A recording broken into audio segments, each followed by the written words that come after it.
वाल्मीकि रामायण 3 घटनाओं के इर्द गिर्द घूमती है। 1 राम के वनवास की कैकेयी द्वारा की जाने वाली मांग।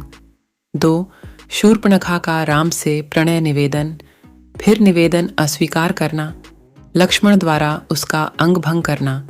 3 सीता की हिरण की मांग, लक्ष्मण का उन्हें छोड़ कर जाने की मनाही पर सीता द्वारा अनावश्यक आरोप व दोषारोपण।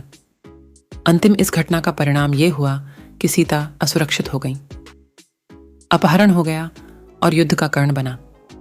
रामायण रची गई वास्तव में ये घटनाएं बताती हैं कि जीवन सुखद ढंग से निर्वाह किया जा सकता है यदि स्त्रियों में ये दुर्गुण न होते व वे स्वभाव से चंचल न होती। रामायण में कैकेयी और शूर्पणखा जैसी महत्वाकांक्षी और पहल करने वाली स्त्रियों को भी घृणित व नकारात्मक छवि वाला दर्शाया है। वहीं गोस्वामी तुलसीदास की रामचरितमानस के दोहे के अनुसार सीता को वन से हरण कर ले जाने के बाद रावण उन्हें लंका ले गया। जब श्री राम को सीता जी के लंका होने के बारे में पता चला तो उन्होंने लंका पहुंचने का प्रयास किया और अंत में वे अपनी वानर सेना के साथ लंका पहुंचने में सफल हुए। उनके लंका पहुंचने की खबर जब लंकापति रावण के राजमहल तक पहुंची तब रावण की पत्नी मंदोदरी डर गई।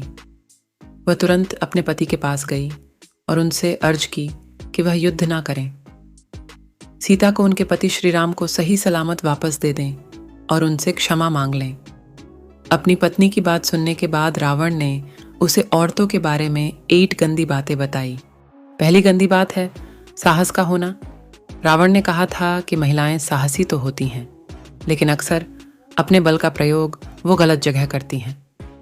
रामचरितमानस में वर्णित दोहे के अनुसार पत्नियों में जो पहला अवगुण पाया जाता है वह है बहुत ज्यादा साहस होना। साहस होना अच्छी बात है, लेकिन रावण के अनुसार स्त्रियां अपने साहस का अमूमन गलत जगह इस्तेमाल कर लेती हैं।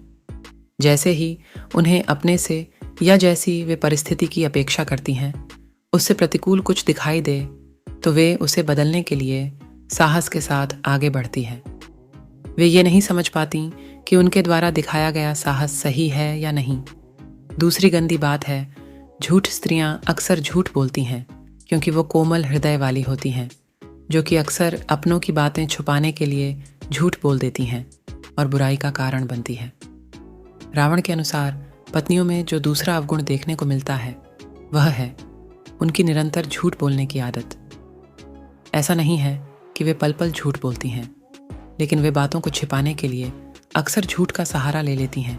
यह सत्य है। पूर्ण रामायण काल में मंदोदरी ने भी रावण से कई झूठ बोले। कई बार उसने रावण से बातें छिपाई। इतना ही नहीं, युद्ध के दौरान मंदोदरी ने दुश्मन का साथ भी दिया।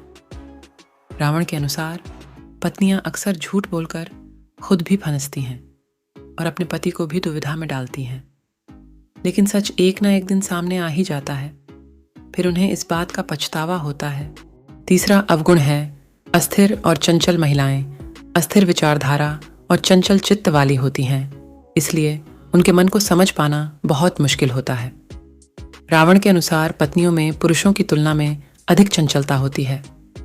उनका मन कभी भी लंबे समय के लिए एक बात पर रुकता नहीं है। कुछ ही समय में वे अपनी ही कही बात पर मन बदल लेती हैं, जिस कारण से परिस्थितियां अस्थिर हो जाती हैं और काबू में नहीं आती।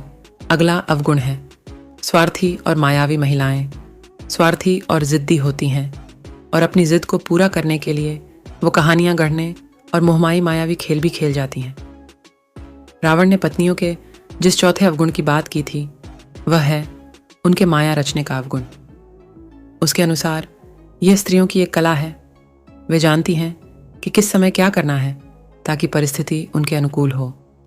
रावण के अनुसार स्त्रियां अपने खुद के स्वार्थों को पूरा करने के लिए कई प्रकार की माया रचती हैं। दुनिया उनकी इस माया से बेखबर होती है। अपना काम सिद्ध कराने के लिए महिलाएं क्या क्या करती हैं, इसकी भी चर्चा की है लंकापति रावण ने।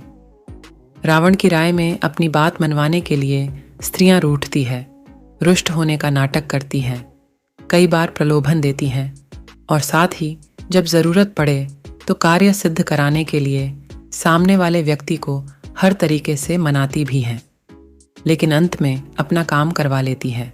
अगला अवगुण है घबरा जाती हैं। यद्यपि महिलाएं साहसी होती हैं, लेकिन विकट परिस्थितियां आते ही वो बहुत जल्दी हथियार डाल देती हैं। रावण ने पत्नियों के जिस 5वें अवगुण की बात की है वह है उनका डरपोक होना। स्त्रियां बहुत जल्दी घबरा जाती हैं। परिस्थिति में यदि वे अचानक बदलाव देख लें तो डर जाती हैं कि आगे क्या होगा। मंदोदरी ने भी कुछ ऐसा ही बर्ताव किया। जब उसे मालूम हुआ कि श्री राम, जो स्वयं शिव जी के परम भक्त हैं, वे रावण से युद्ध करने के लिए लंका पहुंच गए हैं, तो उसे अपने पति की मृत्यु का भय सताने लगा और इसी डर के कारण उसने अपने पति को युद्ध न लड़ने की सलाह दी और अपना बल दिखाने से पहले ही हार मान लेने और क्षमा मांगने के लिए कहा। अगला अवगुण है महिलाएं अविवेकी होती हैं। महिलाएं अविवेकी होती हैं, इसलिए अक्सर भावावेश में आकर वे गलत फैसले ले लेती हैं, जिसका एहसास उन्हें बहुत देर में होता है। इसलिए रावण ने यह कहा कि भले ही स्त्रियां कितनी ही साहसी क्यों ना हो, लेकिन उनके मन में एक भय जरूर होता है। यह भय उनसे अजीबोगरीब कार्य करवाता है। इस भय के कारण उनकी बुद्धि भ्रष्ट हो जाती है। अविवेक, जी हाँ, रावण के अनुसार स्त्रियों का छठा अवगुण है उनका अविवेक। स्त्रियां भले ही तेज दिमाग वाली हो, बुद्धिमान भी हो सकती हैं, लेकिन उनमें कई बार अविवेक जैसा अवगुण देखा गया है, जिसके कारण वे बिना सोचे समझे निर्णय ले लेती हैं और बड़ी समस्या में पड़ जाती हैं। अगला अवगुण है दया नहीं दिखाती। वैसे तो महिलाएं कोमल हृदय वाली होती हैं, लेकिन अगर कोई एक बार उनकी नज़र से उतर जाए तो वो उसे आसानी से माफ नहीं करती हैं। रावण के अनुसार स्त्रियों का 7वां अवगुण है निर्दयता। स्त्रियां दया जरूर करती हैं, लेकिन जिस बात पर उन्हें दया ना आए वे कभी उस पर भविष्य में भी दया नहीं दिखाती। यह उनका हट ही समझ लीजिए। अपवित्र रावण के मुताबिक महिलाएं भले ही कपड़ों से गहनों से खुद को सजाएं, लेकिन दिल से वो पवित्र नहीं होती हैं। वो साफ सफाई का ध्यान नहीं रखती। इस कारण रावण ने महिलाओं को अपवित्र कहा था।